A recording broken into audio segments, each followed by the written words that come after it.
Hi, this is Kiara from Charm City Buyers, and as the market continues this shift and hopefully more deals come available that you can hop in on, I want to make sure that you're thinking about a few things as you're analyzing to figure out what deal is right for you.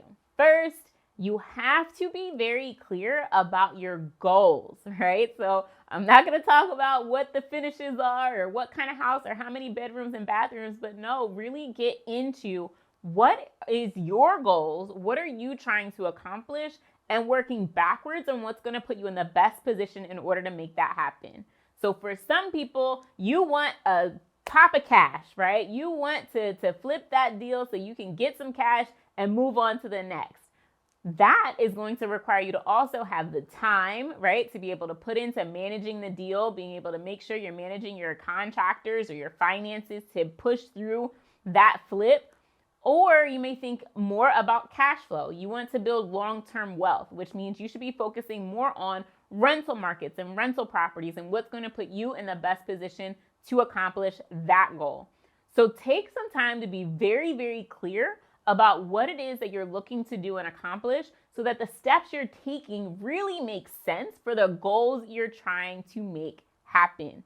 A lot of times folks get really distracted about what they've seen online or on social media or even on TV versus really taking some time to be introspective and really think about where it is that you're trying to go and what you're willing to do in order to make those things happen. The more money you have, or really the scarce that the cash and capital you have access to may be, might really inform you on what steps make sense to take or not take. So once you get very clear on your goals and where you are, the better able you are to make the best next step in picking what property is best for you to start. The next thing you want to do when it comes to analyze deals is really think about your team.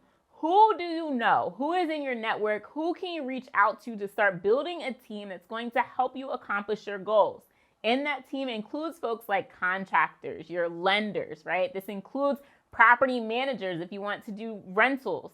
And so start to think about not only the numbers of the deal, but who is going to help you make sure that those numbers in that analysis make sense. You also want to make sure that you're clear on what features of properties in the market in which you are investing, that you have the same plan, right? If you're looking to be comparable to a house that sold for $250,000 with a finished basement, you better want to make sure that your property is going to have that finished basement, right? You want to make sure you're comparing apples to apples.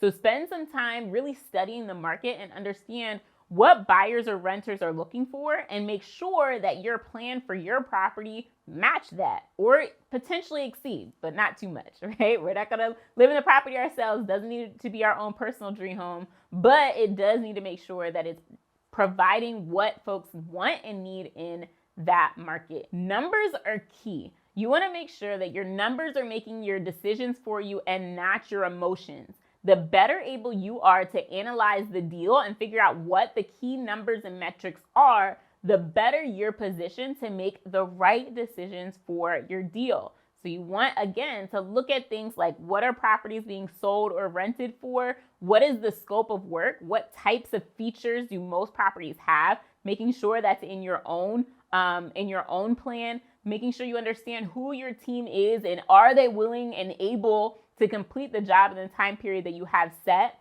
What are the terms with your lender in the time period, the interest rates, your points? How quickly you need to pay that loan back so that you're running those numbers as part of your deal.